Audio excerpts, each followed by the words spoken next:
안녕하세요, 캐드쟁이 AI입니다. 자, 이번 영상은 일단은 잠깐 전산응용 기능사 풀이를 멈추고 간만에 KS 규격을 다시 한번 얘기를 해야 될 것 같아요.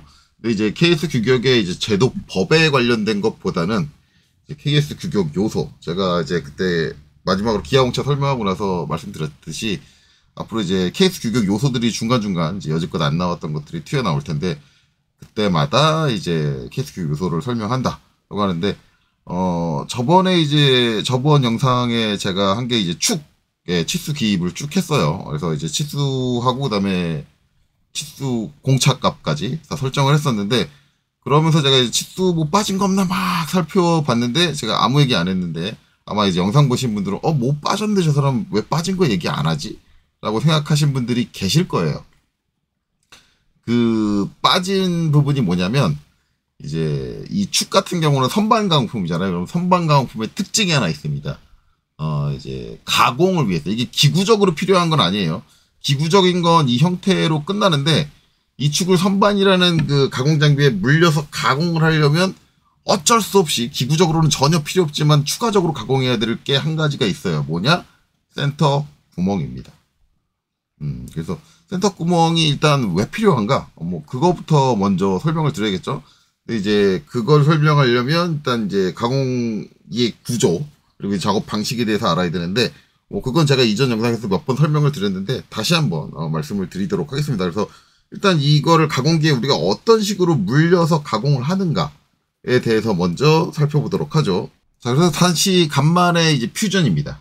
퓨전에서 이제 3D로 제가 이제 표면 거칠기 설명할 때 아마 이 장면 한번 보여드렸을 거예요. 그래서 이제 여기서 가공하면서 실제 가공에 의해서 표면 거칠기가 어떻게 발생을 한다라고 설명드렸는데, 우리가 알고 있는 선반, 물론 제가 선반을 모델링을 완벽하게 하진 않았어요. 지금 대략적으로 해놓은 상태인데, 일단은 이제 요렇게 보시면 요렇게 있는데, 이제 요게 소재고, 가공해야 될 소재고, 그 다음에 이제 이게 소재를 물고 있는 척이죠. 이 척이 회전을 하는 거고, 이쪽을 이제 일반적으로 우리가 가공기 이제 명칭에서 이쪽을 이제 뭐라고 하느냐? 주축이라고 하죠.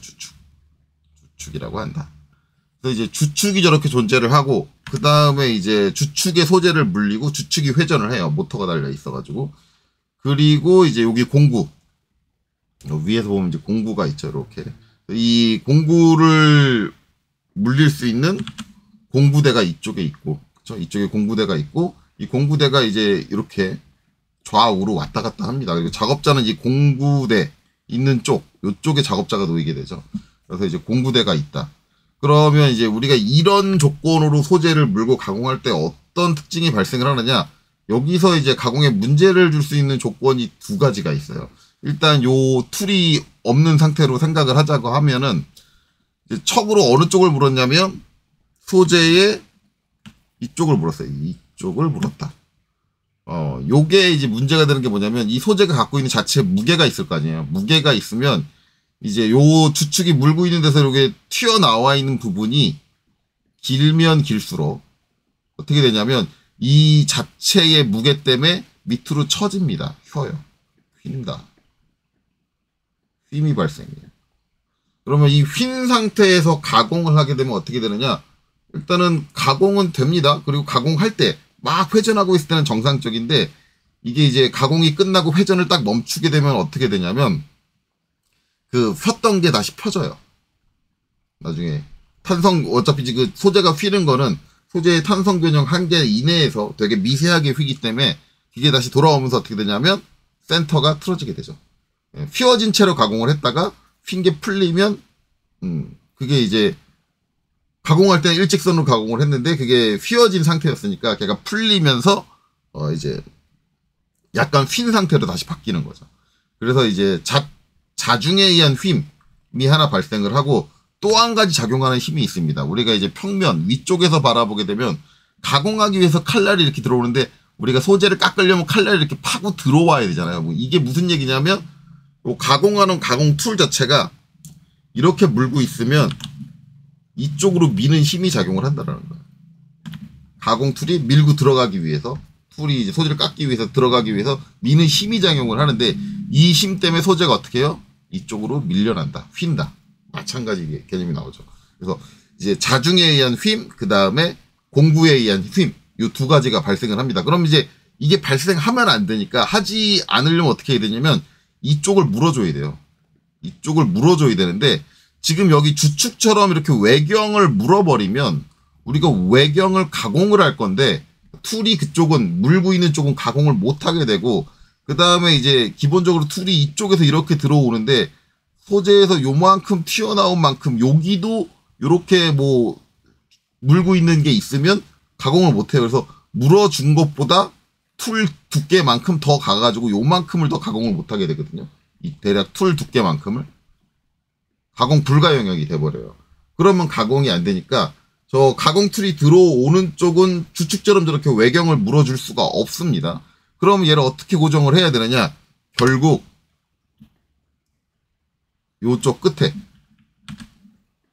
여기에 센터 구멍이라는 구멍을 뚫어주고 그 구멍 안에 핀을 꽂아가지고 고정을 해주는 거죠. 그래서 저번에 이제 치수 기입할 때 제가 이제 저 가공되는 순서를 설명을 할 때 그때 한번 보여드렸을 거예요. 이쪽에 있는 면을 한번 이 면을 한번 깎고 요 면을 한번 깎고 그 다음에 뭐예요? 여기서 센터 드릴이 들어와서 센터 구멍이라는 걸 뚫어주는 거. 그거는 이전에 영상을 찾아보시면 치수 기입하는 영상, 전산능 기능적 치수 기입하는 쪽, 축에 치수 기입하는 쪽을 찾아보시면 그게 제가 이제 퓨전의 캠 가지고 구현을 해가지고 보여드렸을 거예요. 대략적으로. 그래서 센터 구멍을 뚫고 그걸 뚫은 다음에 거기에 이제 우리 가공기 구조에서 또 하나 특징적인 구조가 선반 가공 같은 경우는 여기에 주축이 있다고 한다면 이 반대쪽에 뭐가 있어요? 여기에 심압대가 있죠. 심압대라는 게 있고 이 심압대에다가 센터, 초경 센터를 설치를 하고 그 센터가 이쪽으로 들어와서 그 뚫어준 구멍에다가 센터 핀을 꽂아주는 거예요. 그러고 나면 이제 걔가 꽂혀가지고 안쪽에서 그 구멍 안쪽에서 소재를 지지하고 있으니까 자중에 의한 처짐이 발생하지 않고 그 다음에 툴이 밀었을 때도 밀리지 않는 그런 상태가 되는 거죠. 그래서 우리가 이제 선반 가공을 한다 그러면 일반적으로 센터 구멍이 뚫려야 된다라는 게 기본이에요. 기본 상식인데 물론 이제 실무적으로 가면 얘기가 좀 달라요.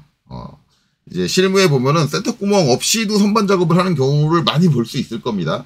근데 이제 이게 조건이 좀 있어요. 일단 이제 여기 주축에서부터 돌출된 길이가 짧아야 돼요. 짧으면 직경에 비해서 상대적으로 이 튀어나온 길이가 짧으면 되는데 거의 일반적으로 실무에서 이제 한 직경 한 12mm, 13mm, 뭐 10mm 이상 되는 것들은 이제 튀어나온 거를 대충 어느 정도로 잡냐면 한 100mm 미만. 그러니까 우리가 이제 센치로 얘기하면 10cm죠. 10cm 미만 튀어나왔으면 굳이 센터를 꽂지 않아도 이제 변형이 발생을 하지 않는다. 물론 실제로 변형이 아예 없는 거 아닙니다. 분명히 거기 미세하게 변형이 있어요. 근데 그 변형량 자체가 제품의 품질에 영향을 미치지 않는다라고 가정을 하는 거예요. 솔직히 말하면 이게 심압대를 꽂기 위해 센터들을 꼽는 그 뚫어주는 행위 자체가 어쨌든 별도의 하나의 공정이니까 작업자들이 이제 합리화를 시키는 거죠. 원래는 원칙적으로 하면은 이게 조금이라도 선반 가공을 하면 무조건 센터들을 꽂아야 되는 게 맞아요. 센터 구멍을 뚫고 꽂아야 되는 게 맞는데 이제 가공 작업자들이 이제 본인 이제 편의에 의해서 합리화를 시켜서 100mm 미만은 센터 구멍 안 꽂아도 돼. 그거 안 뚫어주고 안 꽂아도 돼. 이렇게 얘기를 하고 작업하는 경우가 있습니다. 근데 그게 원론적인 부분은 아니에요. 그래도 된다. 뭐 이렇게 얘기하고 있는 경우는 없고요. 원칙적으로는 선반 가공이 된다라고 하면 무조건 센터 구멍을 뚫고 센터를 잡는 게 맞아. 그래서 이제 그런 목적에 의해서 우리가 이제 센터 구멍을 뚫어줘야 된다. 이런 게 이제 선반 가공의 특징이다. 요거는 이제 이해를 해야 이제 이 센터 구멍이라는 걸 왜 뚫느냐. 여러분들이 이제 이해할 수 있겠죠. 어쨌든 이거는 이 가공 장비를 사용하기 위해서 뚫어주는 거지. 설계자가 설계 목적에 의해서 나 센터 구멍이 필요해 라고 의도해서 뚫는 건 아니에요. 기구적으로는 저 센터 구멍이라는 게 아무런 상관이 없는 거죠. 그리고 오히려 저 센터 구멍이 또 특정 기구 같은 경우는 있으면 안 되는 경우가 있어요. 저기가 끝단이 구멍이 뚫려 있으면 안 되는데 뚫려 있어가지고 문제가 되는 경우도 있거든요. 그런 부분들도 발생하고 설계자한테는 상당히 별로 안 좋은 요소기는 해요. 근데 어쩔 수 없다. 선반 가공을 해야 된다라고 한다면 이렇게 되는 거죠. 자, 그럼 다시 이제 CAD로 돌아가서 계속 설명을 이어가도록 하겠습니다. 자, 그래서 이제 다시 돌아왔는데 결국은 이제 요 끝에 결국은 센터 구멍이 뚫려야 되거든요. 요쪽만 뚫려야 되느냐? 아니에요. 이게 반대로 돌려서도 물어야 되잖아요. 그렇기 때문에 양쪽 모두 다 센터 구멍이라는 걸 뚫어야 되는데 이걸 안 그렸어요. 요거 안 그리는 이유는 마찬가지로 이게 2D 때의 영향이 큽니다. 솔직히 말하면은 이제 2D 때의 영향이 손재도의 영향이 커요. 솔직히 말하면 이제 CAD로 넘어오게 되면 센터 구멍을 그려줘도 뭐 그려주는 시간이 더 들기는 하겠지만 그렇게 부담 가는 건 아닙니다. 부담 가는 건 아닌데 이제 2D 때의 관습이 그대로 유지되고 있고 그 다음에 센터 구멍을 굳이 그려준다고 하면 거기에 치수를 일일이 내가 이제 센터 구멍 형태에 맞춰서 치수를 기입한다 그러면 요 끝단의 치수가 상당히 복잡하게 됩니다. 특히나 이제 얘 같은 경우는 이제 어느 정도 직경 치수를 다른 쪽으로 빼가지고 좀 이제 이쪽이 복잡하지 않은데 만약에 진짜 몰아간다 그러면 요렇게 있는데 만약에 여기 센터 구멍의 형태를 그린 다음에 그렇죠? 그린 다음에 거기다 치수를 또 추가적으로 기입한다 그러면 거기 추가적으로 들어가야 되는 이 직경에 관련된 직경 쪽으로 나오는 치수 요소가 3개거든요. 그러면 여기에 3줄이 더 추가가 돼야 돼요. 엄청나게 길게 늘어지죠. 그래서 치수 기입에서도 그렇게 좋은 영향을 주지는 않아요. 센터 구멍이라는 요소 자체가. 그래서 일반적으로는 센터 구멍이라는 거를 이렇게 도시하지 않습니다. 도시하지 않고 이제 기호의 형태로 간략화해서 표현을 해요. 그래서 이제 일단 이 센터 구멍의 형태라든가 뭐 이제 어떻게 되는가라는 것들을 이제 KS 규격에 나와 있는 걸 그대로 설명을 드릴 건데 이것도 이제 마찬가지로 자료 준비가 필요한데 제가 자료 준비를 많이 안 했어요. 이제 예전에 제가 했던 요소들을 보면은 KS 규격에 있는 그 내용들 뭐 규격 뭐 각 부분의 규격 치수라든가 그런 것들을 전부 다 정리한 표 이런 것들을 전부 다 정리해서 제공을 해드렸는데 이번에는 그러지 않았습니다. 그 고민을 좀 했어요. 그 자료를 만들어 가지고 이제 그걸 마찬가지로 이제 PDF로 만들어서 다 일일이 할까?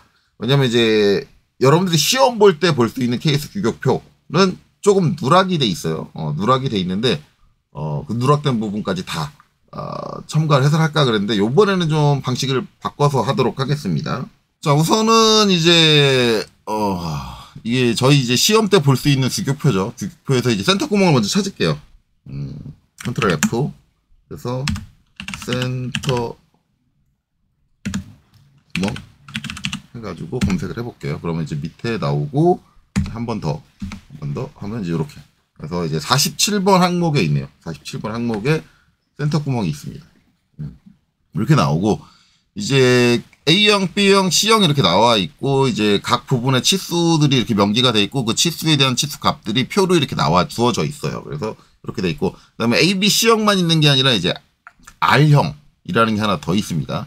그렇게 더 있고 그다음에 이제 밑으로 좀 내려오면 한 페이지 넘어가면 이걸 이제 우리가 도면에 표시를 할 때 어떻게 표시한다라고 해서 이걸 그리는 게 아니라 이런 식으로 기호로 표시를 한다라고 돼 있어요. 그리고 이제 호칭 방법 예시에서 이제 나와 있는데 이 예시도 좀 웃긴 게 KSA ISO 6411 하고 이렇게 나와 있는 게 있고 6411-1이라고 나와 있는 게 있는데 이것 때문에 이제 이걸 써야 돼 이걸 써야 돼 규격이 두 가지로 돼 있죠. 두 가지로 돼 있어. 저게 혼동이 오는 경우가 있는데 이제 시험 때는 이제 요 두 가지가 다 써 있으니까 어떤 걸 쓰셔도 상관은 없어요. 솔직히 말하면 시험 때 뭐 KS6411-1을 쓰셔도 감점이 없을 거고 그다음에 KS6411 이렇게 쓰셔도 감점이 없을 건데 그럴 거면 누가 -1을 있는 걸 쓸까요? 안 쓸 거예요. 그리고 이제 여러분들 KS 교육 열람 가서 찾아보시면 6411-1이 없고요. 안 나오고 요새는 요것만 나오고 6411만 나올 겁니다. 그래서 6411로 정리하는 게 맞다. 원칙적으로 이제 지금 최근에 이제 KS 규격을 보면 6411-1이라는 항목이 따로 있지 않고 그다음에 6411로 정리하는 게 맞다라고 볼 수 있어요. 그래서 그냥 6411로 하시는 게 글자도 좀 짧으니까 작업하기도 좋고 편할 것 같아요. 그래서 이제 이렇게 되는데 지금 KSA IS 6411이라고 나오는데 여기에 있는 내용은 KSA IS 6411에 있는 내용이 맞아요. 그런데 요 전에 봤던 이 페이지 요거는 6411 찾아보시면 아마 이 내용은 없을 겁니다. 이 내용은 없어요. 그러니까 6411, KSA IS 6411은 뭐냐면 제도에 관련된 부분이에요. 그러니까 A라고 붙어 있는 거는 일반 제도. 그러니까 이게 기계제도다, 건축제도다 이렇게 분야를 구분한 게 아니라 그냥 일반적인 제도, 모든 분야에 걸쳐진 제도에 전체적으로 이제 적용해 줄 수 있는 부분이다. 라고 해서 KSA가 그런 부분이거든요. 거기에 나와 있는 거기 때문에 이제 거기에는 이제 요런 요소의 이제 사이즈 이런 것들에 대해서는 전혀 설명이 없어요. 설명이 없고 이제 그것들은 다른 데 있습니다. 그래서 제가 이제 원래 그거를 다 정리를 해 드릴까라고 했는데 그러지는 않고 그걸 어떻게 설명을 드릴 거냐면 이제 제가 이제 PDF로 제공하는 건 요거 하나거든요. 요거 하나인데 이제 여기서 이제 6411에 있는 내용이긴 한데 요거는 꼭 알아야겠다. 꼭 설명을 해야겠다라고 하는 거 한 가지 정리를 했고요.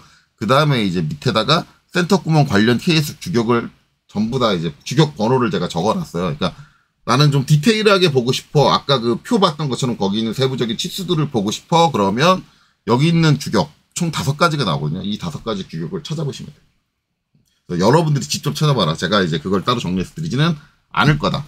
뭐 이렇게 하는 게 이제 요 센터 구멍이라는 것 자체가 이렇게 이제 실제적으로 뭐 그런 규격을 세세하게 제가 여러분들한테 일일이 다 정리해서 드릴 정도로 중요한 부분은 아니라고 판단을 했기 때문에 그렇게 한 거고, 그다음에 시간을 단축하기 위해서 그렇게 한 겁니다. 만약에 제가 이 자료를 준비하고 있으면 아마 오늘 영상을 찍고 있지는 못할 거예요. 저 열심히 자료 만들고 있을 거예요. 왜냐하면 저것도 정리할 내용을 따져보면은 도면도 그려야 되고 뭐 거기에 맞춰서 표도 또 다 그려줘야 되고 해서 시간이 좀 걸리기 때문에 그럴 겁니다.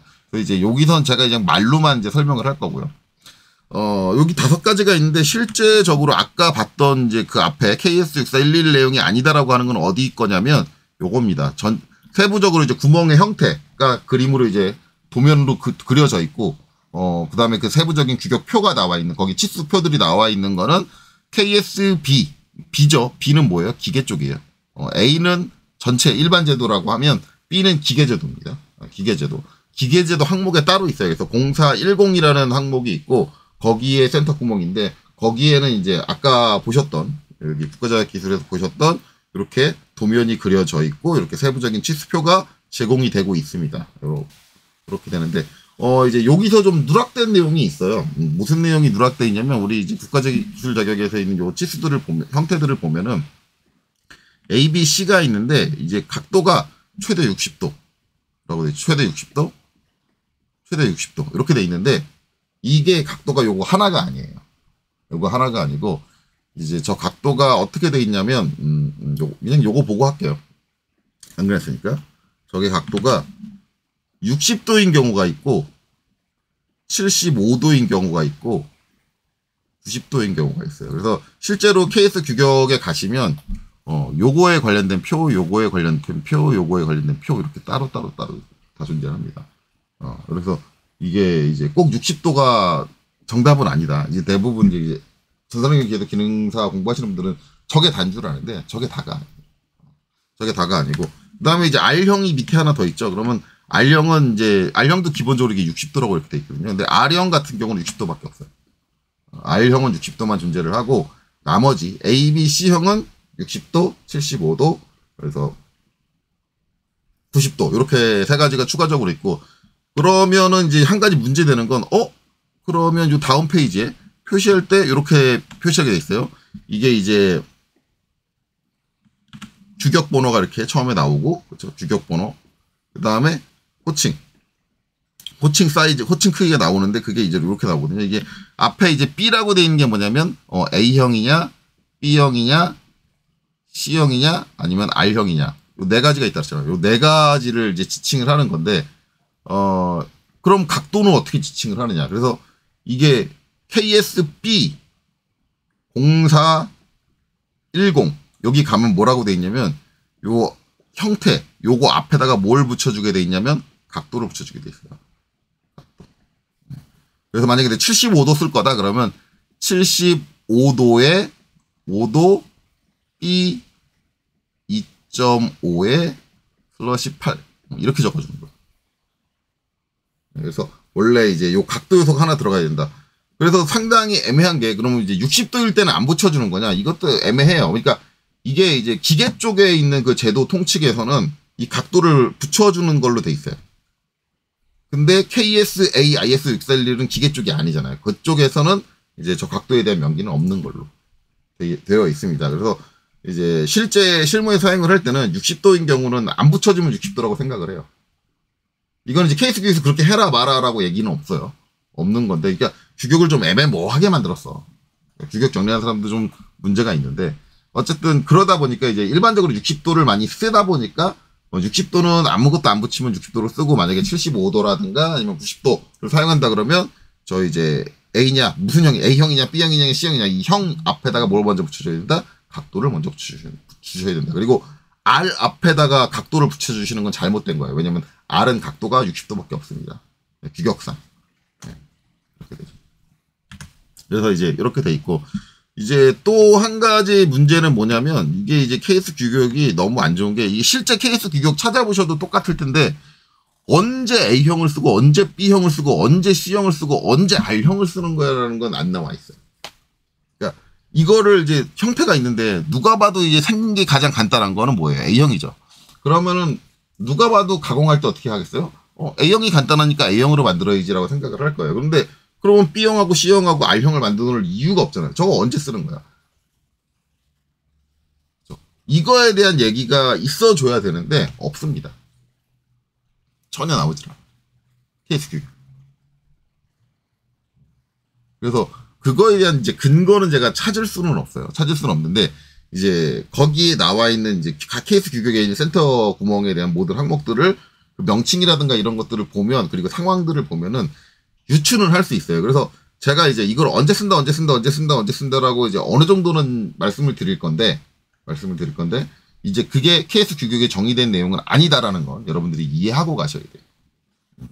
그래서 어느 정도는 제 개인적인 해석일 수도 있습니다. 개인적인 해석일 수도 있는데, 일단은 이제 그걸 먼저 이해하기 위해서는 이제 각 이 A형, B형, C형, R형이 따로따로 이제 정리되어 있는 항목들이 있어요. 그게 뭐냐면, 이제 밑에 있는 요 세 가지 항목이에요. 세 가지 항목. 따로따로 나와 있는데, 이거는 센터 구멍에 대한 건 아니고, 그 구멍을 가공하는 센터 드릴, 공구에 대한 규격입니다. 공구. 근데 이제 여기 보면 나오는 게 B형이 있고, 그 다음에 이제 R형이 있고, 그 다음에 A형이 있죠. 그럼 선생님 C형은요? C형이 지금 없죠, C형. C형이 없는 게, C형은 공구 하나로 하는 게 아니에요. 공구 하나로 가공하는 게 아니라, 이게 B형 공구로 가공을 한 다음에, 거기에 추가적인, 그냥 일반적인 보링 툴 가지고 추가 가공을 하나 더 하는 거예요. 이게 형태적으로 보면 알 수 있는 게, 여기 보시면, 이렇게 돼 있죠. 이제 끝에가 이제 못따기가 돼 있냐, 아니면 이제 이런 식으로 돼 있냐인데, 이제 여기서 D2라고 돼 있죠. 요 D2. 요 D2를 가공할 때는 별도의 보링 툴로 또는 밀링 툴로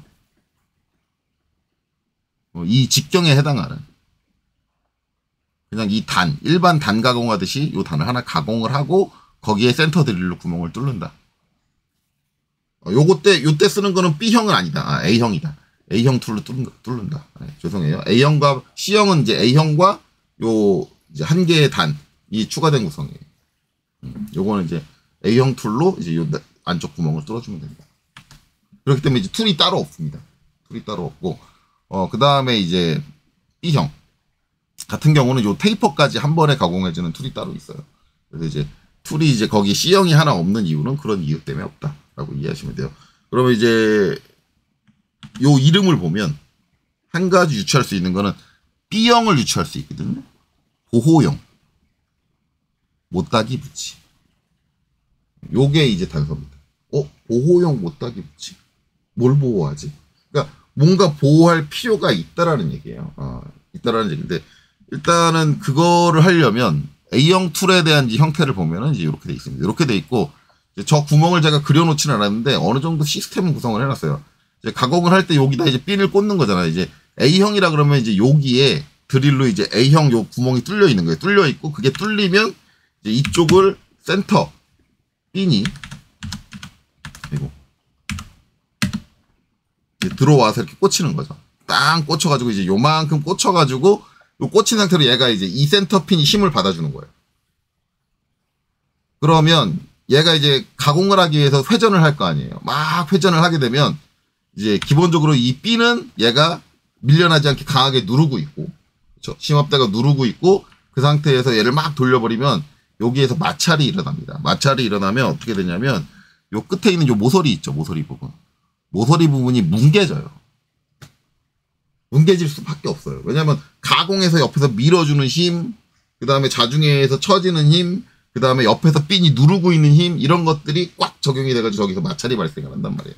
그러면 이 끝에 있는 모서리가 뭉개지게 되는데, 이게 뭉개져가지고 뭐 바깥으로 뭉개진 부분이 일부 돌출이 된다든가 이렇게 튀어나온다든가 그럴 수 있단 말이에요. 그러면은 만약에 이 가공품의 요쪽 끝면이 어떤 역할을 한다, 어떤 일을 해줘야 돼서 맨질맨질해야 되는데, 이 상태에서 A형 센터 구멍을 뚫어 놓고 작업을 하게 되면 이쪽 모서리가 망가진다. 그러면서 이게 뭐 돌출돼서 나온다든가 뭐 이런 일들이 발생할 수 있으니까 이 모서리를 보호하겠다라는 거예요.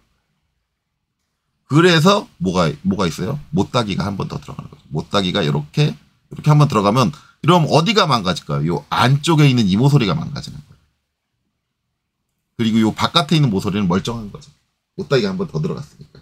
그래서 저 표면 끝단면을 보호하기 위해서 B형이라는 걸 쓰는 거예요. 물론 이게 KS 교육에서 이렇게 쓰는 겁니다라고 얘기는 없어요. 네, 분명히 말씀드리지만 어쨌든 명칭상은 뭔가를 보호한다는 거고, 그 보호하는 건 저기밖에 없어요. 센터 구멍에서 어떤 파손이 일어나거나 그런 게 이제 저기밖에 없으니까 제가 이제 그걸 이제 추론해서 그렇게 설명을 드리는 건데, 혹시라도 이제 뭐 센터 쪽, 저 센터 구멍에 대한 전문가가 계시다고 하고 그분이 제 설명을 들었을 때 저거 잘못됐는데라고 하면 지적해 주세요. 괜찮아요.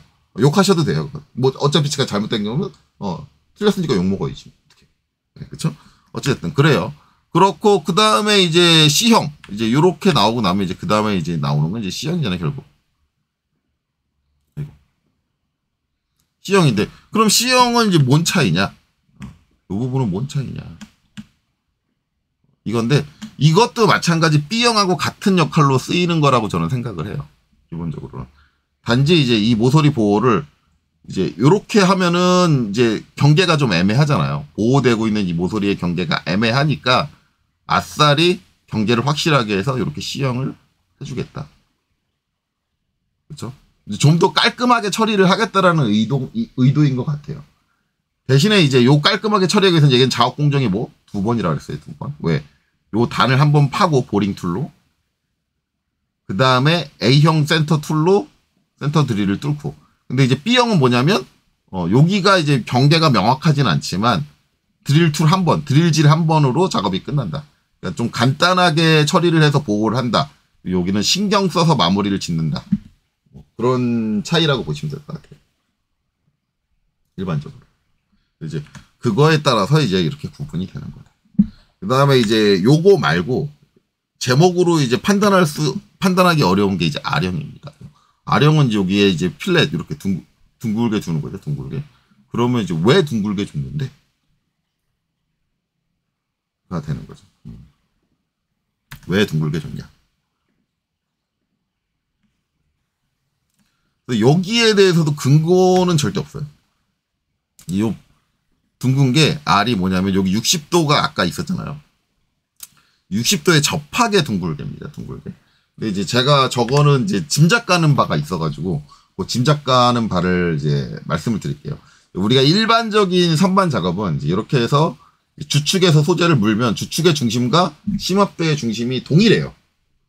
동일한데 이제 간혹 가다가 어떤 경우가 있냐면 요 소재가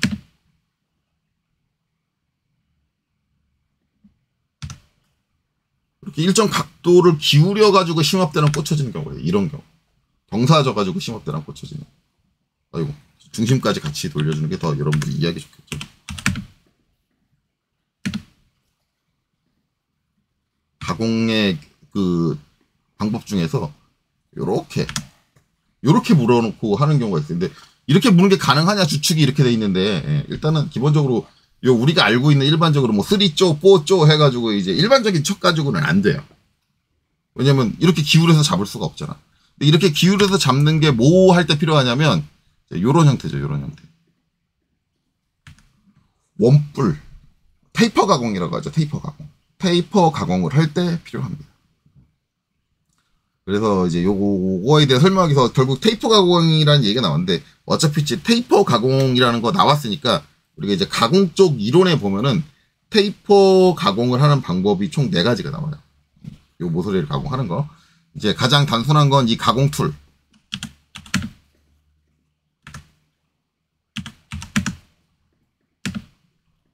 요 가공 툴이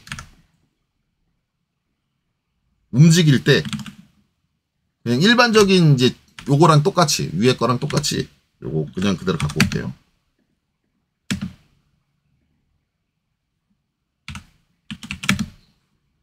여기를 물어주고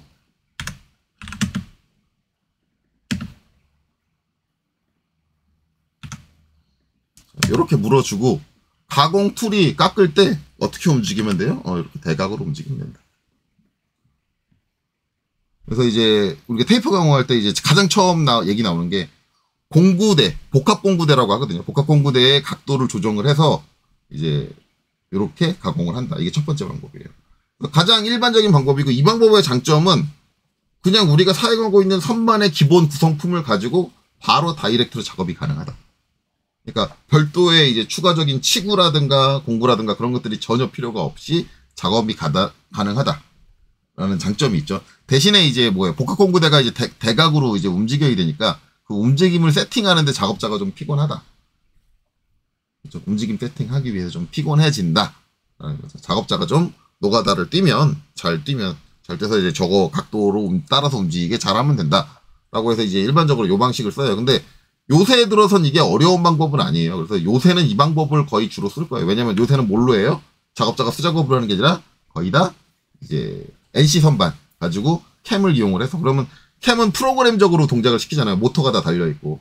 그러면 저 경사에 맞춰서 저렇게 가공 툴이 움직이는 거는 그냥 여러분들이 그냥 수치 입력만 잘하면 그리고 수치 입력 잘할 필요도 없죠. 요새 캠 할 땐 뭐예요? 이 형상을 그대로 입력을 하죠. 일반적으로 이제 저렇게 선반 가공해주는 거를 이제 캠 용어로는 터닝이라고 하죠.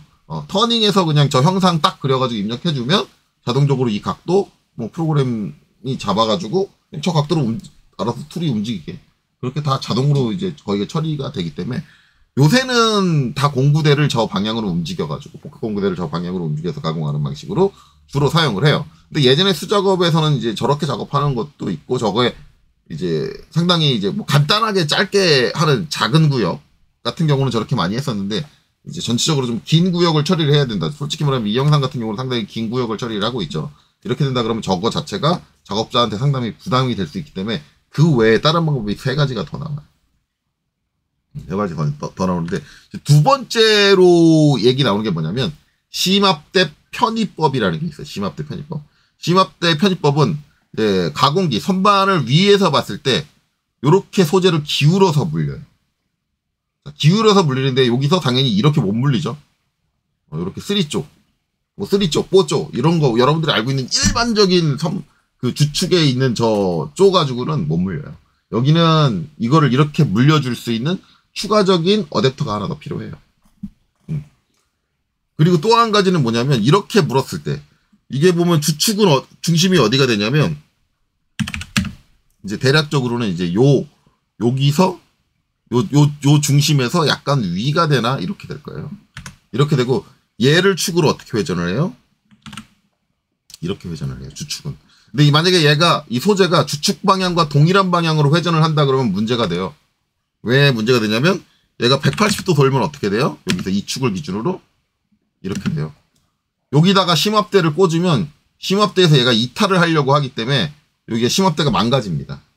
그러니까 되게 이제 요게 여러분 생각 잘해야 되는 게 주축의 회전 방향이 소재를 돌릴 때 이 방향을 그대로 유지하면 안 돼요. 그러면 소재는 어떻게 돌아야 되느냐? 주축이 자기 주축 기준으로 이렇게 돈다 그러면 얘는 이 축을 기준으로 이렇게 돌아야 돼요. 이렇게.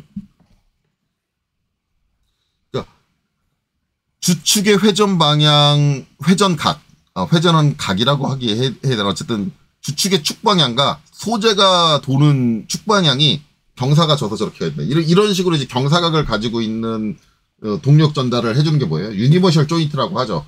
그래서 이제 이 유니버셜 조인트 개념을 적용해서 소재를 물어줄 수 있는 추가적인 척이 하나 더 필요해요. 스페셜 척이. 그렇게 되는데 요것도 좀 재밌는 일화가 있는 게 여러분들 이제 인터넷 유튜브 뒤져보시면 아시겠지만 좀 옛날 영상이긴 한데 이제 어떤 이제 대학교에서 어느 대학교인지는 얘기 안 할게요. 왜냐면 그 영상을 제가 이제 약간 비난하는 내용과 비슷하니까 비난할 생각까지는 없는데 어쨌든 이제 하는데 그 영상에서 이제 심압대 편입법으로 테이퍼 가공하는 거를 이제 소개해주는 영상이에요. 영상의 취지 자체는 좋았는데 문제는 이제 이 소재를 물 때 심압대 편입법 할 때 그냥 뽀쪼 일반적인 거기서 뽀쪼를 썼을 거예요. 뽀쪼로 그냥 외경을 이렇게 물어버리더라고요. 그러면 아무리 심압대를 이렇게 편의를 시켜놨다고 그러니까 위치를 이렇게 틀어놨다고 해도 이 소재가 위치가 틀어지지 않거든요. 근데 그 상태로 가공을 하더라고요. 그래서 그 영상을 제가 딱 보고 느낀 게 뭐냐면 아 얘네들이 심압대 편입법을 하기 위한 그 스페셜 치구가 없구나. 유니버셜 척이 없구나. 이 생각을 했어요. 아, 이 척을 안 갖고 있는데 학생들한테 설명을 해야 되니까 영상은 찍어야 되니까 까라로 찍었구나. 라는 건데 조금 이제 안타까운 거는 대학이면 좀 돈 좀 들여서 이제 그런 것도 한두 개는 좀 마련을 해놓고 그래놓고 이제 제대로 영상을 찍었으면 어땠을까라고 하는 생각인데 실제로 그 영상이 문제가 됐던 게 뭐냐면 어떤 커뮤니티인지는 저도 기억이 잘 안 나는데 어떤 커뮤니티에 이제 어떤 분이 실제로 이분은 실무에서 가공을 하시는 분이에요. 실무 가공인지 아니면 학생인지 어쨌든 이분이 실제로 심압대 편입법을 가지고 이제 테이퍼 가공을 해야 되는데 그 영상을 참고를 해가지고 가공을 했더니 그렇게는 안 됩니다. 왜냐하면 3쪼로 이제 이렇게 물어버리면 3쪼 4쪼로 이렇게 물어버리면 축 방향이 틀어지지가 않잖아요. 이렇게 틀어져야 되는데 그래서 그 학생이 한 말이 뭐냐면 플라스틱 같은 재질이어가지고 좀 휘면 가능할지 모르겠는데 휘지 않으니까 안 됩니다. 라고 했는데 휘어도 안 돼요. 단순히 휘는 걸로만은 안 돼요. 왜냐면 그냥 이 소재가 이렇게 무른 상태에서 이렇게 휘었다라고 하면 얘가 주축 회전 방향이 그대로기 때문에 한 바퀴 돌면 어떻게 휜다? 이렇게 휜다. 그래서 여기가 나중에 이제 요 센터드릴 물어준 쪽이 빠그러져요. 빠그러질 수밖에 없어요. 걔가 돌면. 무조건 빠그러져요. 애당초 안 돼요. 그렇기 때문에 그 영상에서 그렇게 영상을 잘못 찍어서 하니까 이제 학생들이나 뭐 그런 이제 가공 초보자들이 그 영상을 보고 오히려 혼란이 생긴 거죠. 3척에다 그냥 일반적인 척에다가 못 물리는데 거기에 대해 추가적으로 설명이 있었어야 했어요. 그 영상에서.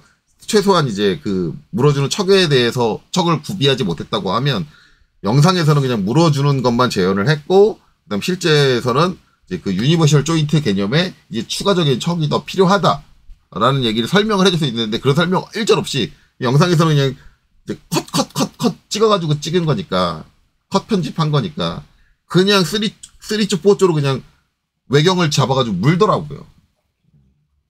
그래서 안 된다. 그래서 이제 일단은 여기 쪽에 이제 유심을 조인트가 들어가고 그 상태에서 이제 여기에 꽂아줄 때 얘가 축과 각도를 잃은 상태로 이렇게 꽂히게 돼요. 이때 얘가 필요한 거예요. R형이. 이게 필요한 거예요. 저게 R형으로 돼 있어야지 여기서 이제 얘가 틀어지는 이 각을 이제 저쪽에 있는 센터 구멍이 받아들일 수가 있어요. 일반적인 센터 구멍은 못 받아들이죠. 그때 필요한 게 R형이다. 그래서 이제 R형 같은 경우는 여러분들이 어떻게 생각하시면 되느냐? 심압대 편입법을 사용을 할 때 필요한 센터 구멍이다. 이렇게 생각을 하시면 돼요. 이제 그렇게 하시면 되고 그 다음에 이제 또 한 가지 이제 알아야 되는 거는 센터 구멍에 요 이제 치수들이 있는데 저 치수를 이제 어떻게 하느냐? 아마 실제적으로 전산환경 기계도 기능사 하실 때 학생분들이 이제 생각을 해야 되는 거는 이 부분이긴 해요. 이 부분인데 아마 이제 전산환경 기계도 기능사 하시는 분들은 이제 거기에서 이제 그 부품의 형상 조립도를 통해서 얘가 이제 A형이냐 뭐 R형이냐 이걸 쓸 거냐는 나오진 않아요. 나오진 않고 그다음에 만약에 그럼 소재 테이퍼가 있으면 심압대 편입법을 쓸 수도 있잖아요. 그러는데 소재 테이퍼 가공은 심압대 편입법만 쓸 수 있는 게 아니라 뭐예요? 제가 아까 얘기했던 여기 복합공구대의 각도를 조정을 해가지고 가공이 가능해요. 그렇기 때문에 굳이 심압대 편입법을 테이퍼맨이 있다고 해서 써야 된다라고 생각하면은 그거는 너무 확대 해석하는 거죠. 왜냐면 우리가 그린 이 형상에도 테이퍼 가공은 있어요 이쪽에. 그러면 이제 요 짧은 구간을 가공하기 위해서 심압대 편입법을 쓸 거냐? 스페셜한 주축을 주축에 이제 물려줄 수 있는 스페셜한 척을 하나 또 갖고 오고, 그 다음에 심업대를 굳이 편의를 시키고, 굳이 거기를 그렇게 자국하나? 그냥 공구대를 그냥 복합 공구대를 그냥 경사지게 해가지고 여기를 가공해버리면 되는 거지. 그렇죠? 그러니까 잘 쓰지 않는다. 그래서 이제 솔직히 말하면 이제 요새는 이제 아이고 이거 지워버렸는데 다시 살릴게요. 요걸 지운다는 게 다 지워버렸는데, 요새는 이제 굳이 저 심업대 편입법에 대한 이제 얘기가 잘 안 나와요. 요새 거의 캠 가공하니까, 캠 가공에서는 굳이 뭐하러 심업대를 편입시켜요. 그럴 이유는 거의 없다. 그런 거죠. 어쨌든 그렇다. 그리고 이제 나 4가지 있다 그랬는데 이 4가지를 다 설명 안 하고 이쪽 치수로 넘어갔네요. 치수 문제 잠깐 제껴두고, 나머지 2가지는 이제 어차피 테이프 가공에 대한 얘기가 나왔으니까 설명을 드리자면, 이제 3번째 방법으로 이제 굳이 얘기가 많이 나오는 건 뭐냐면 테이퍼 전용 가공기. 오로지 테이퍼만 가공할 수 있는 그런 가공기, 전용기에 넣어서 테이퍼를 가공한다. 그렇게 돼 있어요. 근데 테이퍼 전용 가공기를 쓰는 경우는 언제냐면 양산 업체는 테이퍼 전용 가공기를 쓰는 경우가 있어요. 그러면 테이퍼 가공이 좀 빨라지거든요. 어차피 양산은 이제 뭐 이쪽 부분 가공할 때는 A 장비, 이쪽 부분 가공할 때 B 장비, 뭐 이렇게 장비를 공정을 나눠가지고 A 공정, B 공정, C 공정 나눠가지고 하는 거니까, 병렬로 이렇게 처리가 되는 거니까 생산 속도를 높이기 위해서는 테이프 가공은 전용 테이프 가공기에서 처리를 한다. 뭐 이렇게 할 수도 있겠죠. 그래서 양산업체의 얘기고, 일반적인 가공에서 그 테이프 가공 저거 하나 하기 위해서 이제 가공기를 하나 더 드린다? 그런 일은 없어요. 그러진 않아요. 오히려 손해예요. 그래서 그건 양산업체의 얘기다. 그런 거고. 4번째 방법은 뭐냐면 총용 바이트라는 게 있어요. 총용 바이트. 총용 바이트인데, 총용 바이트는 요 이제 툴 자체를 얘기해요. 그 툴 자체 이제 우리 형상 가지고 생각을 하자면, 이 총용 바이트라는 게 뭐냐면, 우리가 이제 이쪽을 이렇게 가공을 하잖아요. 그러면 바이트가 여긴 나사니까 여긴 제외하고,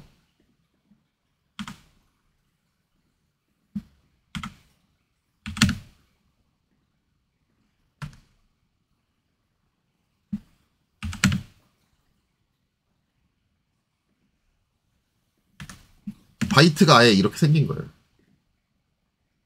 여기 외경에 있는 전체 형상을 그대로 딴 바이트가 있는 거예요. 그래서 이 바이트를 한 번에 밀고 들어가는 거죠. 가공해서. 근데 이거는 이제 결국 제품 형상하고 형태가 딱 일치하는 바이트이기 때문에 이거는 시중에 나와 있는 바이트가 없는 거죠. 결국은 이제 우리 회사 제품, 요 제품만을 생산하기 위한 스페셜한 바이트를 주문 제작을 해야 돼요. 주문 제작. 바이트 제작 업체한테. 그래서 총용 바이트라는 건 그런데, 그런 총용 바이트를 만든다고 하면 이렇게 테이퍼진 부분을 그냥 바이트에 아예 넣어버려가지고 그렇게 처리를 한다. 이런 거죠. 그럼 이제 이런 바이트를 쓰기는 쓰냐? 이런 바이트 쓰는 데가 있어요. 뭔데 지금 일반적인 가공 방식으로 처리가 되는 이런 축에는 안 써요. 거의 대부분 저렇게 총용 바이트를 쓰는 건 뭐냐면, 우리가 이제 가공하려면 이제 가공 툴이 이렇게 들어오려면 이제 이쪽이 얇아야 되잖아요. 얇고 이렇게 이쪽으로 가면 두꺼워야 되는데, 간혹가다 이런 형체들 있죠. 축의 형태인데,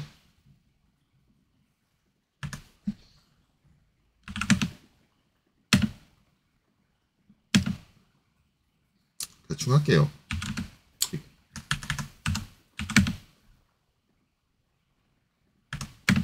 양쪽의 직경이 커.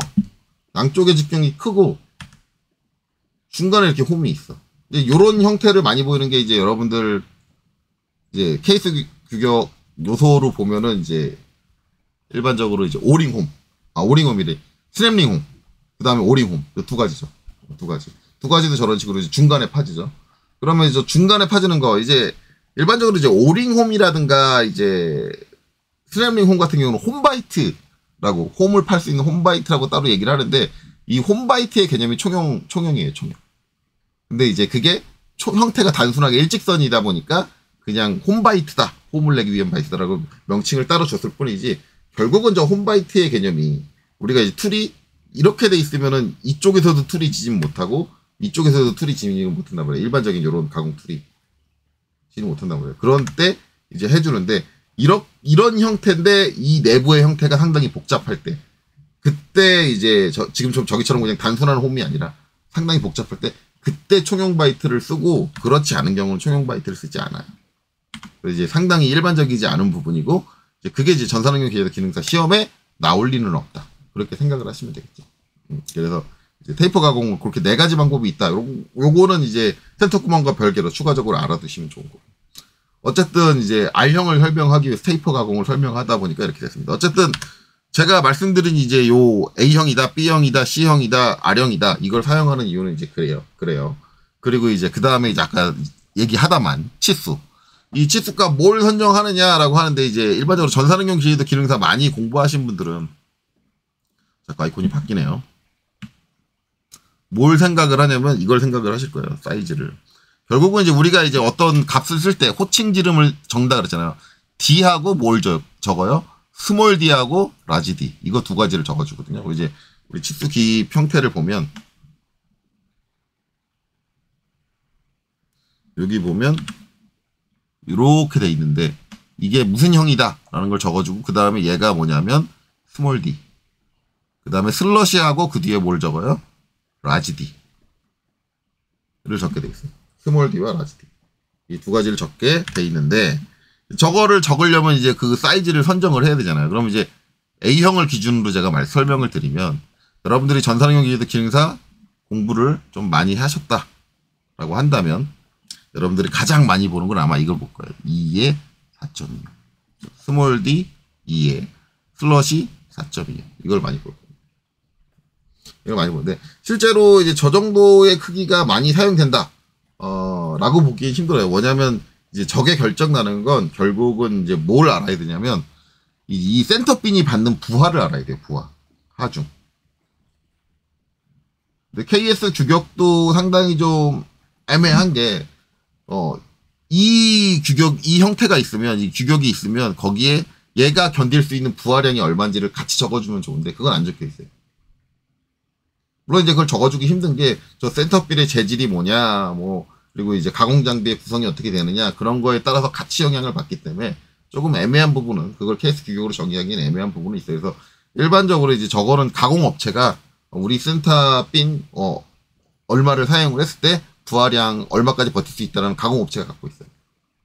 가공 업체들이 갖고 있을 거고 거기에 맞춰서 이제 들어가는 거죠.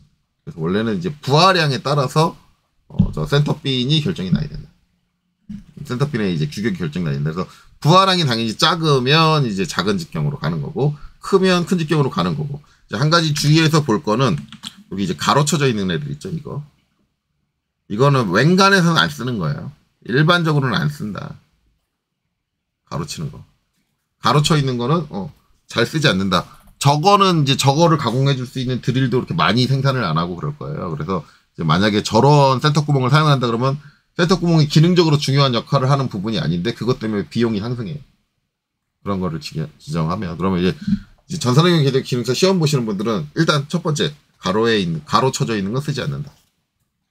그게 기본이에요. 가로 쳐지지 않은 거에서 하는 거고 거의 웬간한 형태 부하량을 여러분들이 모르기 때문에 웬간한 형태들은 2에서 4.25를 써라 라고 이제 저는 일반적으로 그렇게 얘기해요.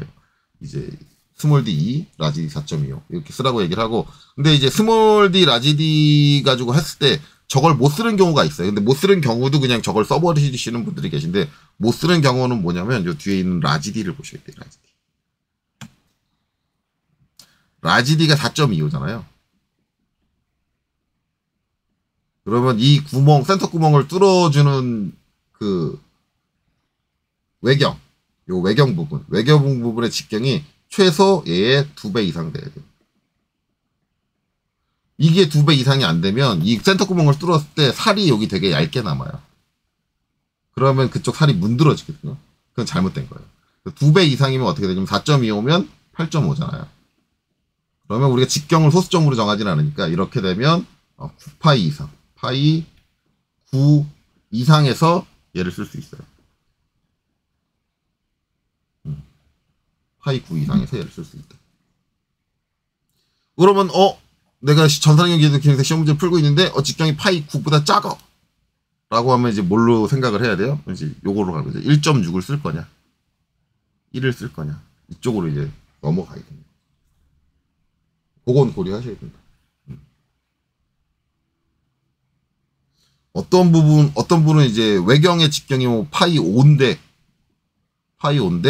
거기에다가 센터 구멍을 2에 4.25로 쓰시는 분들이 계세요. 그럼 5에서 4.25 빼면은 전체 직경이 얼마 남아요? 0.75밖에 안 남는데 그게 또 반으로 나눠져서 양쪽으로 갈리잖아요. 그러면은 거기에 살 두께는 0.5mm도 안 돼요.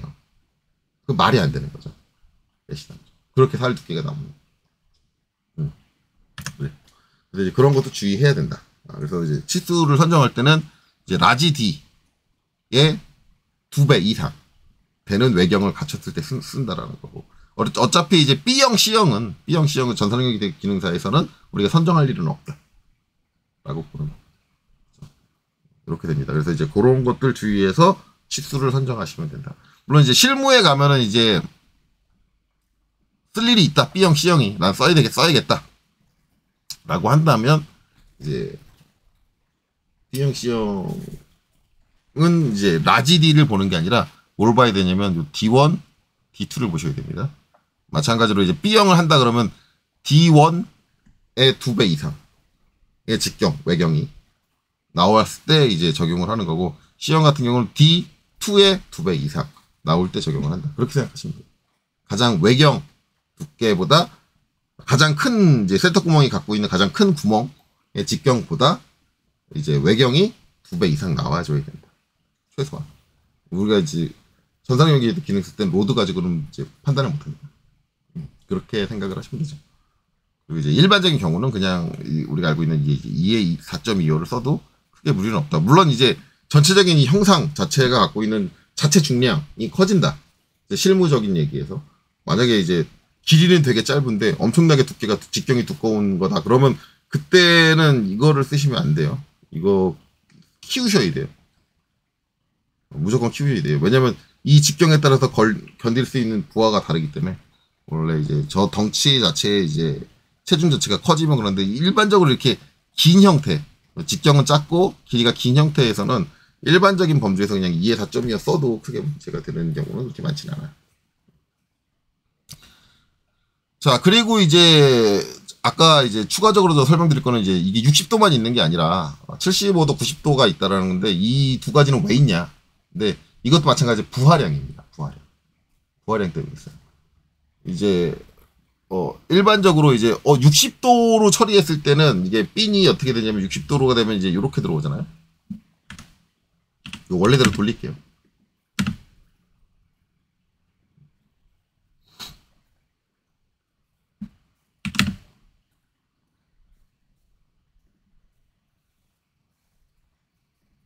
이렇게 원래대로 돌려놓고 그러면 이제 60도면은 이게 좀 얇은 형태예요. 만약에 75도다 그러면 자, RAY 75도 나누기 2를 해야겠죠. CAL 아이고 시작점을 먼저 찍어야지. 시작점을 먼저 계산 먼저 할게요. CAL 75 나누기 2 하면 37.5 그러면 이제 RAY 그래서 각도 37.5 요게 75도죠. 요게 75도잖아요. 그러면은 지금 요 껴지는 부분의 두께가 더 두꺼워질 거예요.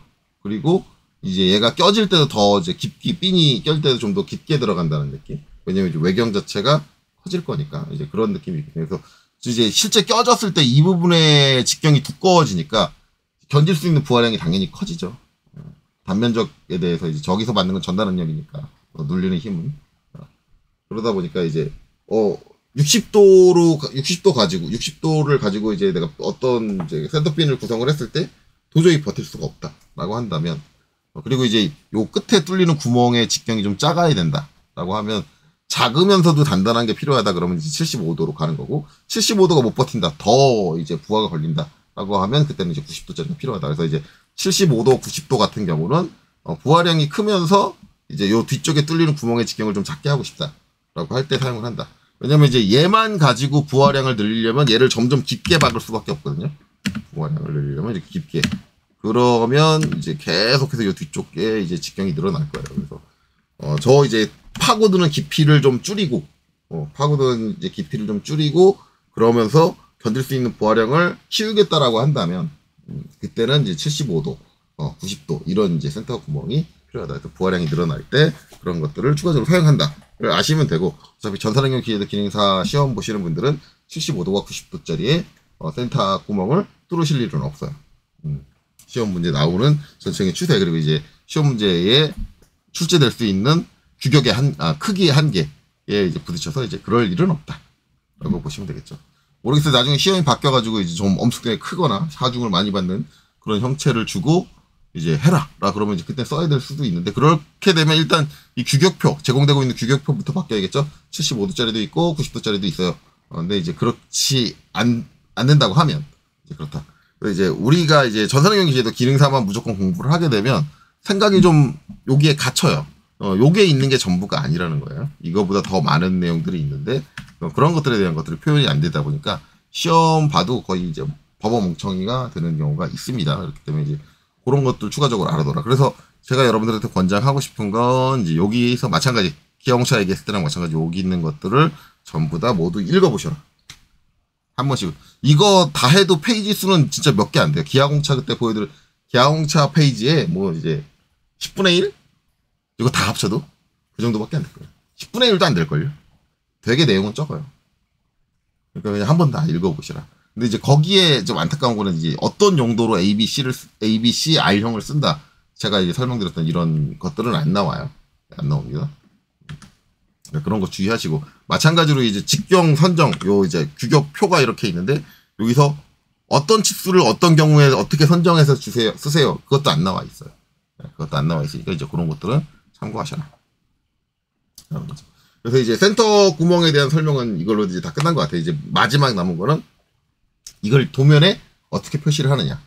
그래서 이제 제가 이제 풀고 있던 전산응용 기능사 이제 요 문제를 가지고 할 건데 이 끝에다가 이제 표시를 하는데 이제 우리가 표시하는 방법은 이제 시험 볼 때는 나와 있어요. 이렇게 나와 있고 실제 케이스 규격에도 이렇게 나와 있어요. 나오는데 이제 여기서 보면 중요한 거는 반드시 남겨 쓴다. 그러는 게 있고 남아 있어도 좋다. 그렇고 남아 있어서는 안 된다. 이렇게 있어요. 이렇게 있으면 언제 예쓰고 언제 예쓰고 언제 예써. 이게 결정이 나야 돼요. 이게 결정이 나야 되는데 그러면 여기서 이제 우리가 알아야 되는 건 뭐냐면 남겨둬야 되는 이유는 뭐고 남아 있어서는 안 되는 이유는 뭐고 그러고 진짜 애매한 건 남아 있어도 좋다? 는 뭐야? 얘는 뭐야? 얘는 뭐지? 예, 요렇게 이제 나오는 거죠. 그러면 이제 이걸 구분할 수 있는 어떤 기준의 경계가 우리가 존재를 해야 되는 거잖아요. 그러면 이제 결론적으로 우리 여기 3개로 나오는데 이 상황 판단은 2개로 끝나요. 상황 판단은 2개로 끝나야 돼요. 중간 거는 말이 안 되는 거예요. 이건 있어도 되고 없어도 되고. 자, 일단 중간 거부터 제가 먼저 할게요. 이 표현이 왜 있냐면 이게 솔직히 말하면은 설계자가 이 센터 구멍에 대해서 몰라.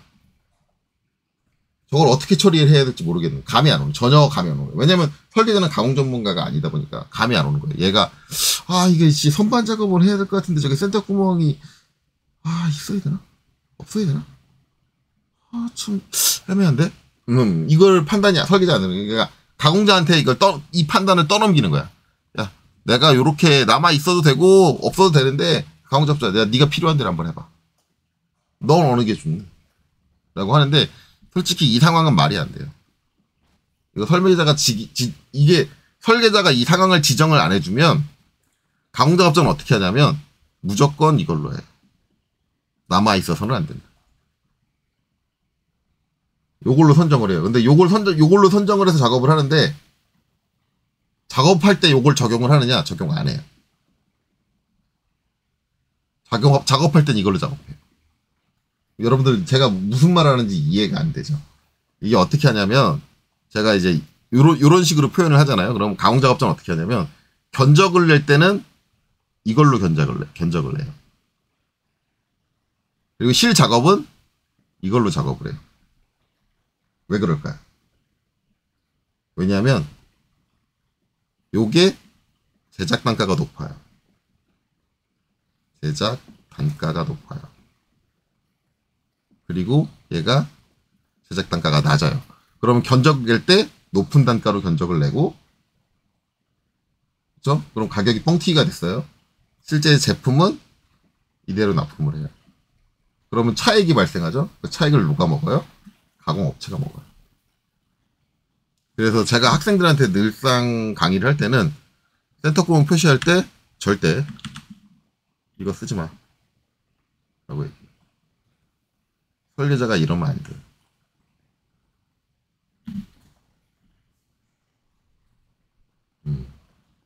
그렇습니다. 그래서 저는 일반적으로 그렇게 말씀드려요. 저 가운데 거는 없는 걸로 생각해요.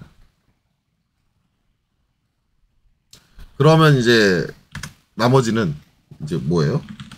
가공 단가가 비싸다, 그렇죠? 가공 단가가 싸다.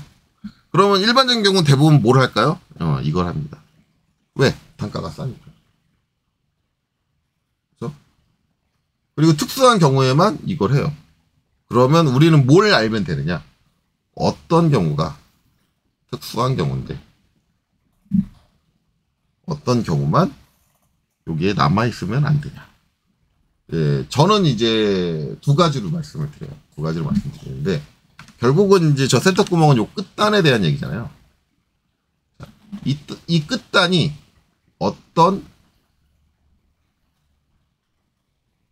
일을 한다. 첫 번째. 어떤 일을 한다는 건 이 끝단이 어떤 객체를 민다든가, 저 샤프트가 탕 해가지고 다른 물체를 밀어버린다든가, 아니면 다른 물체 표면에 닿아서 마찰을 한다든가. 그때는 센터 구멍이 없어야 된다. 왜 제가 그런 얘기를 할까요? 만약에 센터 구멍이 있으면, 여기 센터 구멍이 이렇게 있잖아요? 있으면 여기에 모서리가 생기잖아요. 그럼 얘가 어떤 물체를 반복적으로 이렇게 밀어요.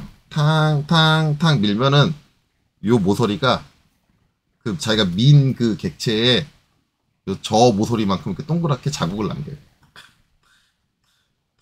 그다음에 이제 저 끝단이 어떤 거를 뭐 밀어준다 그런 역할을 했을 때는 이 면은 평평해야 돼요.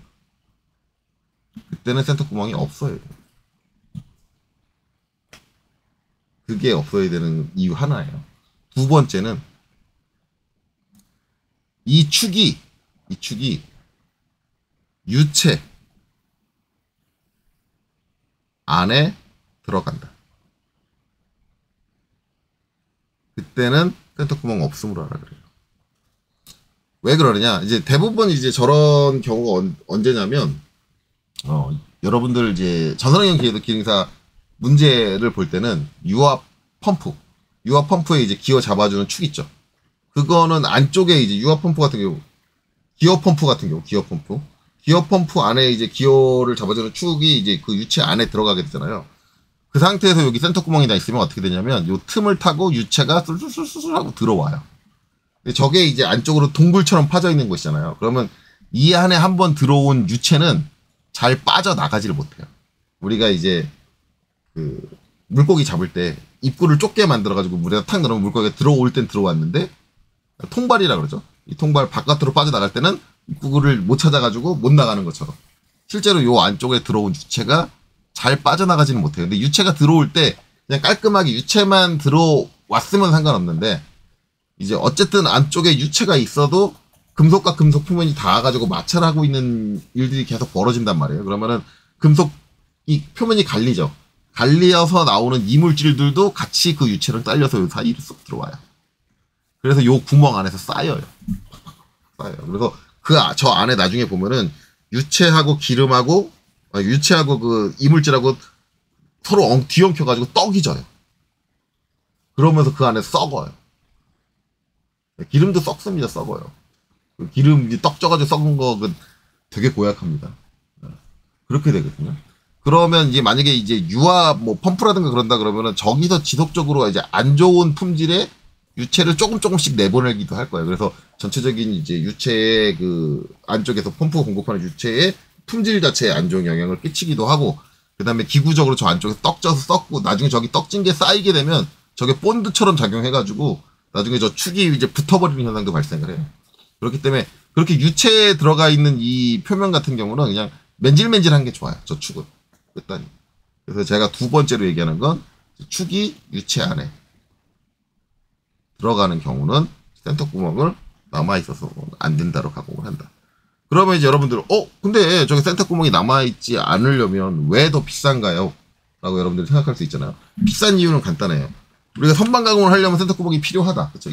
근데 요 끝에를 이제 센터 구멍 없이 가공을 한다 그러면 어떻게 해야 돼요? 얘를 센터 구멍이 있는 만큼 더 길게 만들어야 돼요. 그래 놓고 센터 구멍을 뚫어가지고 가공을 해요. 가공 다 끝난 다음에 어떻게 해요? 여기를 탁 커터 같은 걸로 잘라요. 센터 구멍이 없게 하는 방법은 저거밖에 없어요. 아예 센터 구멍 없이 작업을 하든가. 그러면은 뭐예요? 센터 구멍은 우리 그 받는 하중을 버티기 위해서, 부하를 버티기 위해서, 그 부하에 의한 휨을 방지하기 위해서, 펴가지고 가공되는 걸 방지하기 위해서 꼭 필요한 요소인데, 센터 구멍 없이 가공한다는 건 말이 안 되지. 그러니까 이 남아있어서는 안 된다라는 게 센터 구멍을 쓰지 말란 얘기가 아니에요. 센터 구멍은 있는데, 센터 구멍을 있을 만큼 충분히 길게 제작을 한 다음에 가공이 끝난 후에 이 부분을 잘라주세요. 라는 얘기거든요. 그 때문에 이게 버리는 소재가 되잖아요. 버리는 소재. 이 소재값만큼 더 비싼 거예요. 가공비가. 무슨 말인지 이해하시겠죠? 그래서 저게 이제 우리가 도면에 표기를 할 때 얘를 쓸 거냐, 얘를 쓸 거냐 결정하는 게 아까 이제 말한 그런 기준에 의해서 결정을 한다. 그래서 일반적인 경우 저 끝단이 뭐 특수한 일을 하는 경우가 없으면 그냥 남겨둬. 반드시 남겨둔다는 게 이제 그런 얘기죠. 야, 굳이 그거 없애놓고 돈 더 받을 생각하지 마라. 네, 이런 얘기 하는 거고. 남아있어서는 안 된다? 돈이 더 들더라도 저 부분을 센터 구멍을 남기지 마라. 끝단이 하는 일이 있다. 중요한 역할이 있다. 그런 의미로 받아들이시면 됩니다. 그래서 이제 그런 이유에 의해서 결정이 난다. 그러면 이제 이거는 실제적으로 이제 우리 전산형 기능사를 하면은 이거를 쓰는 케이스는 분명히 나와야 돼요. 왜냐면 이제 기어 펌프 같은 게 등장을 하고 그 안쪽에 있는 축이 유체 안에 잠기는 형태로 구성이 되는 문제들이 나오기 때문에 전산항용 기계도 기능사 할 때는 이제 이 형태도 나올 일이 있다. 대부분 이제 학생들 잘못하고 있는 게 이것만 외워가지고 무조건 이것만 쓰는데 그렇지는 않습니다. 잘못됐어요. 그래서 그런 이유로 이제 구분이 된다라고 보시면 돼요. 그렇죠? 그리고 이제 마지막으로 해야 되는 건 실제로 이제 표시를 한다. 그러면 일단은 이제 우리 이제 문제를 기준으로 생각을 하면 지금 우리가 풀고 있던 문제는 이제 요 형태죠. 요 형태면 요 끝단이 하는 일이 그냥 없죠. 하는 일이 없어요. 왜냐면 그냥 바깥에 드러난 이제 끝부분이잖아요. 끝단이잖아요. 저기에 구멍이 뚫려 있든 말든 공기 중에 있는데 뭔 상관이에요. 아무 상관이 없습니다. 그렇죠? 그렇기 때문에 이제 끝단이 하는 일이 없으니까 얘는 지금 우리가 이제 풀고 있었던 이 문제에서는 반드시 남겨둔다라고 하면 이제 요 기호가 붙어야 되고 거기에 이제 이런 식으로 이제 작성이 되어야 한다라는 거죠. 자, 그러면 이제 요거를 그리는데 이제 이거 그릴 때도 이제 되게 이제 아마 여러분 유튜브 뒤져보면 어떤 사람은 저거 손에 굵기를 몇으로 하고 어떤 사람은 몇으로 하고 몇으로 하고 되게 이제 이거 논란이 많을 거예요. 저도 이제 학생 때 자격증 시험 보기 전에 그럴 때 이제 상당히 고민해서 저거 뭘로 해야 돼? 뭘로 해야 돼? 뭘로 해야 되는데 이걸 솔직히 말하면 고민할 필요는 없는 부분이었거든요. 왜냐면 KS 규격을 찾아보면 되는 거예요. 그러니까 제가 지금 누누이 하는 얘기 아니라 대부분의 강사님들이 KS 규격을 안 봐. 안 봐놓고 봤다고 사기쳐. 아니 우리나라는 KS 교육 공짜로 열람할 수 있는 열람 시스템이 있는데 왜 안 보지? 라는 게 저는 해요. 저 부분에 대한 KS 교육이 명확히 나와 있어요. 저게 이제 어떻게 된다. 이제 그거는 제가 이제 요번에 정리해준 요 표로 드립니다. 그래서 이제 그 기호 그리는 방식에 대해서 이제 두께를 어떻게 하고 그게 이제 요런 식으로 정리되어 있어요. 자, 일단은 이제 표가 하나 나오는데 이거 이제 두께를 어떻게 하느냐를 이제 결정짓는 첫 번째 요인은 뭐냐면 외형선의 굵기가 얼마를 내가 사용을 하고 있느냐. 그래서 0.5부터 나와요. 외형선의 굵기는 이제 KS 교육상 0.5보다 작은 건 없어요. 아무리 최소가 0.5예요. 그러니까 이제 우리가 이제 전산형 기능사를 할 때는 KS 교육에 있는 이제 선의 굵기, 이 외형선의 굵기가 0.5잖아요. 이게 0.5면 일단 여기 그려지는 요 기호의 선의 굵기는 얼마다? 기호의 선의 두께는 0.35다.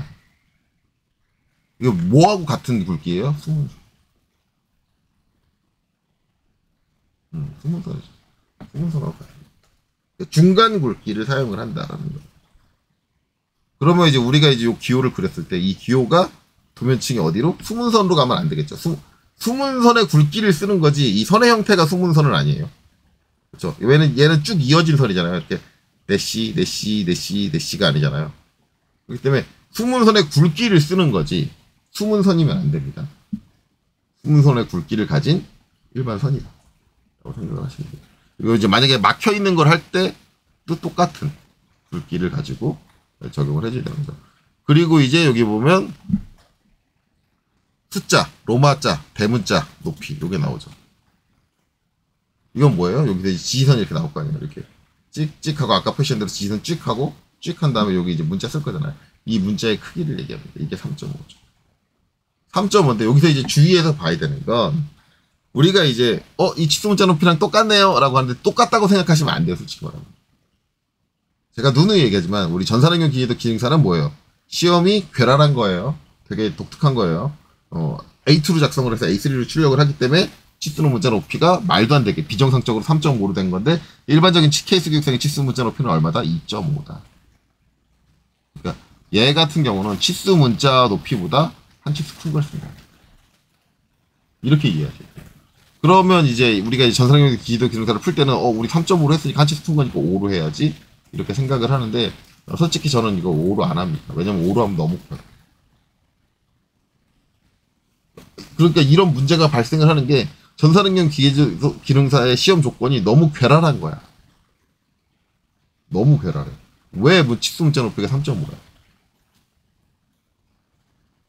모든 케이스 규격과 이제 뭐 적용을 할 때 어긋나 버리는 거죠. 실질적으로 저 지금 여기서 마음에 안 드는 거, 전에 풀었던 여기서 마음에 안 드는 거, 이거 되게 마음에 안 들어요. 이거 문자 높이가 5인 거. 얘도 3.5로 하는 게 맞거든요. 그래서 솔직히 말씀드리면, 저는 이제 전산응용 기계대 기능사가 이제 기계설계 산업기사를 땄으니까, 저는 시험 볼 때 이거 3.5로 했어요. 그냥. 감점 하려면 하고, 말려면 말고. 왜냐면 원래 케이스 규격상에서는 저게 3.5가 되는 게 맞아요. 한 치수 큰 거. 되게 괴랄한 거예요. 우리가 지금 하고 있는 전산응용 국가자격 시험이라는 게 되게 괴랄한 거예요. 말도 안 되는 조건 때문에. 근데 거기 나름의 사정이 있으니까 어쩌겠습니까? 맞춰서 하는 거지. 그래서 이제 이런 것들은 여러분들이 판단하셔야 돼요. 강사님이 정해주세요. 감점 안 당하게. 정해줄 수 없어요. 왜냐면 시험 괴랄한데. 이걸 코에다 걸어야 돼. 귀에다 걸어야 돼. 이게 애매해져 버려요. 치수 문자 높이를 저렇게 설정을 해버린 바람에 시험에서. 솔직히 말하면 말이 안 된다. 그래서 이거 가지고 막 티격태격 하시는 분들 사이즈 어떻게 해야 된다 막 하시는 분들 많은데 케이스 규격이 이렇게 딱 나와 있어요. 그렇기 때문에 전혀 이걸 싸울 만한 문제가 아니죠. 자, 그럼 이제 여기다 도시를 한번 해보면 우리는 이제 요 선은 필요 없죠. 요 선은. 요거는 이제 구멍이 남지 않게 하는 거니까. 만약에 이 선이 없는 경우는 이거를 어디다 외형선에다 그냥 바로 붙여서 작업하시면 돼요. 그래서 각도는 이제 여기 60, 여기 60. 실제 케이스 규격이 이렇게 나와 있어요. 이렇게 나와 있는데 그게 아니라 앵글 30. 이제 이거죠. 여기 스트림. 여기를 해서 탁 잘라요. 그리고 이제 H1. 이제 요 끝에서부터 요 화살표 끝에서 끝. 만약에 이제 요 끝에서부터 끝이 여기서 이제 저 센터 구멍이 있으면 안 된다라는 걸 해줄 때 요거 직선의 길이라고 똑같아요. 요 끝단의 길이랑. 그래서 저걸 해줄 때는 그게 우리가 이제 여기 나와 있죠. 높이 H1 5니까 옵셋 2.5가 돼서 한쪽으로 절반 2.5에서 트림 얘를 잘라주시면 돼요. 지금 안 잘리는 건 모서리 2가 연장 안함으로 돼 있어 그래요. 2 연장 함으로 바꿔주고 잘라주시면 되죠. 그래서 지우고 그 다음에 이제 얘를 제가 수문선으로 바꿔볼게요. 노란색 써야 되니까 수문선 하면 안 되죠. 그래서 얘는 수문선 쓰는 것보다 만약에 문자라는 도면층을 만들었다 그러면 문자 도면층으로 보내주시면 돼요.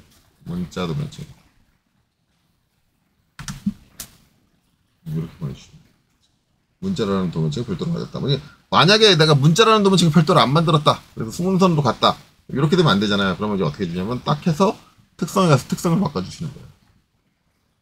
지금 선 종류가 바이레이어로 되어 있는데 여기서 그냥 컨티뉴어스 선택해 주시면 이렇게 처리를 하시면 돼요. 어떻게 처리하실까요? 저는 이제 문자를 만들어 놨으니까 저렇게 처리 안 하고 그냥 얘는 문자로 하겠습니다. 그리고 이제 밀어.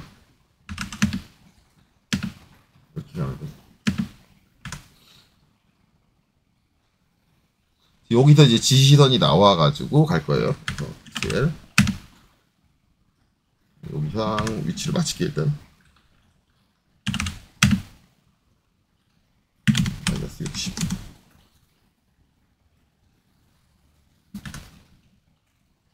이렇게 하고, 여기 이제 데이터 붙고 뭐 붙어야 되니까, 한 칸 더 내리는 게 낫겠네요. 그리고 10mm. 데이터 붙을 공간이 필요하니까. 여기서 이제 L이.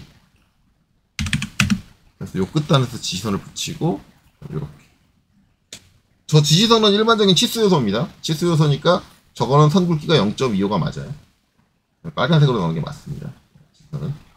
저거 노란색으로 했다고 저 이제 선까지 노란색으로 바꿔야지 그거 아니에요.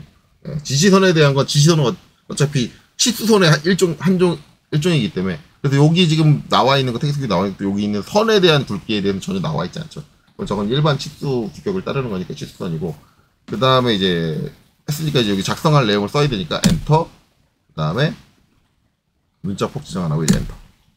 자, 여기서 이제 작성할 때 뭐라고 했어요? KS 한 칸 띄고 A 한 칸 띄고 ISO 그 다음에 한 칸 띄고 6411이었죠. 네, 6411이고 그 다음에 여기서 이제 콤마 하고 그 다음에 이제 호칭 규격을 써줘야 되는 거죠. 지금 저희는 일반적인 A 타입을 쓸 거고, 그렇죠?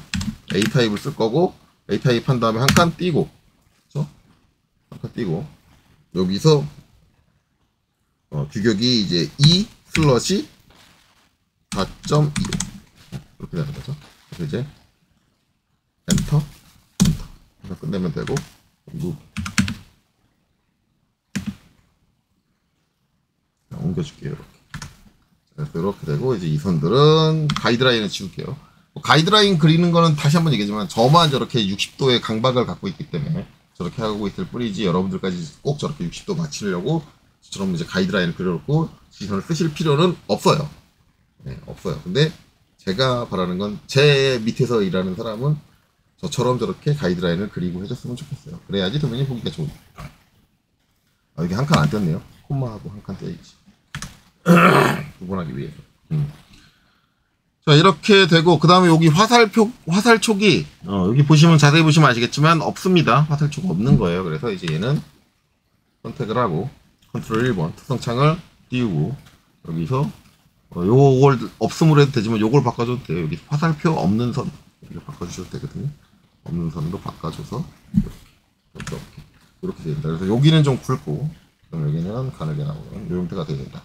이렇게 기입해 주시면 되고, 이제 여러분들이 이제 시중에 있는 교재에서 많이 보셨던 형태는 이 형태하고 좀 다를 거예요. 이게 대부분 어떻게 작성을 하시냐면 저처럼 콤마로 구분을 안 하고 한 줄을 이렇게 내려서 이렇게 작성하는 경우가 많고, 한 줄 내렸을 때는 중간에다가 이거 선을 하나 굳이 그리시죠.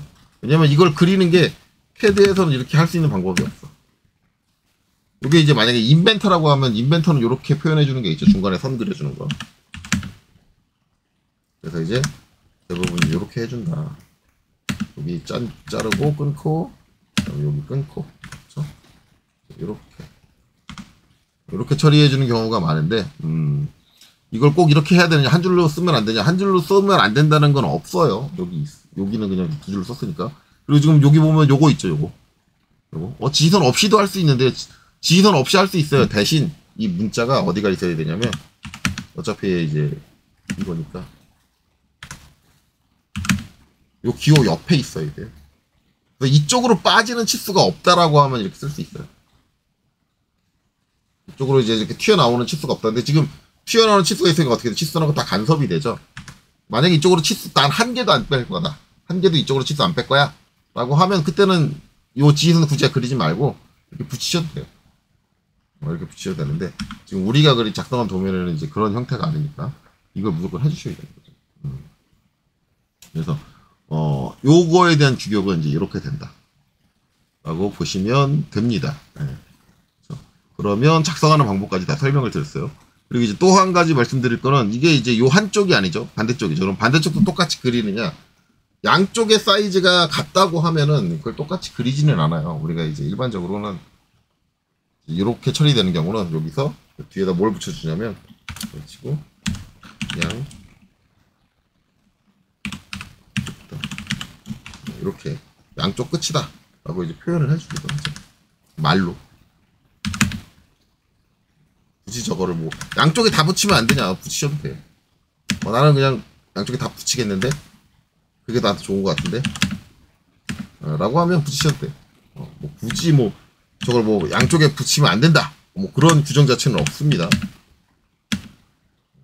좀 규정은 없으니까 그렇게 하면 되는데 솔직히 정상적으로 생각하시는 분들이라고 하면 굳이 이걸 양쪽에다 다 표현하려고 하시는 분들은 없겠죠. 한쪽에다가. 왜냐면 요 이후에 이제 추가적으로 여기 기어용차 들어가고 뭐 들어가고 그러면은 이게 또 공간적으로 좀 방해가 되고 막 그럴 때가 있거든요. 그러니까 저게 뭐 만작성되면 좋을 게 없고. 그 다음에 이제 아까도 보셨겠지만 요걸 한 줄로 쭉 쓴다 그러면 뒤로 뻗어나가는 길이가 상당히 길어요. 그래서 일반적으로 전산형 기계도 기능사 그 답지들을 저렇게 두 줄로 쓰는 이유는 저도 한쪽으로 너무 길게 뻗어나가다 보니까 그쪽의 공간을 많이 차지하니까 오히려 도면을 이제 배치하는데 방해가 되니까 일반적으로 두 줄을 쓰는 거고 내가 도면 공간이 충분해가지고 나 그냥 한 줄로 한 줄로 쭉 쓰고 말래 라고 한다 그러면 한 줄로 쭉 쓰셔도 되는데 거의 대부분 이거 한 줄로 쓰시는 분은 없을 거예요. 왜냐면은 이렇게 되면 지금 보면 이쪽의 공간을 너무 많이 차지해요. 지금 요것도 많이 차지하는데 여기서 이걸 더 길게 한 줄로 쭉 쓰게 되면 여기까지 차지하거든요. 그럼 빈 공간을 너무 많이 차지해요. 도면에 배치할 때도 유리하진 않아요. 그래서 일반적으로는 이렇게 두 줄로 쓰는 경우가 더 많다라고 생각하습니다. 그래서 이렇게 되고 요거는 요거 작성하는 방법은 이제 제가 전산환경 기계도 기능사 문제 풀이하는 쪽 그쪽에서는 작성을 실질적으로 안 한 거고 여기는 다른 챕터죠. 그러다 보니 거기서 다시 작성을 할 거예요. 그래서 일단은 요렇게 작성한다. 주력적으로 요렇게 이해를 하시고 넘어가시고 전산환경 기계도 기능 때 작성하는 건 다시 한번 설명하도록 하겠습니다. 자, 그래서 이번 영상 여기까지 하고 마치도록 하겠습니다. 여기까지 보시느라 수고 많으셨습니다.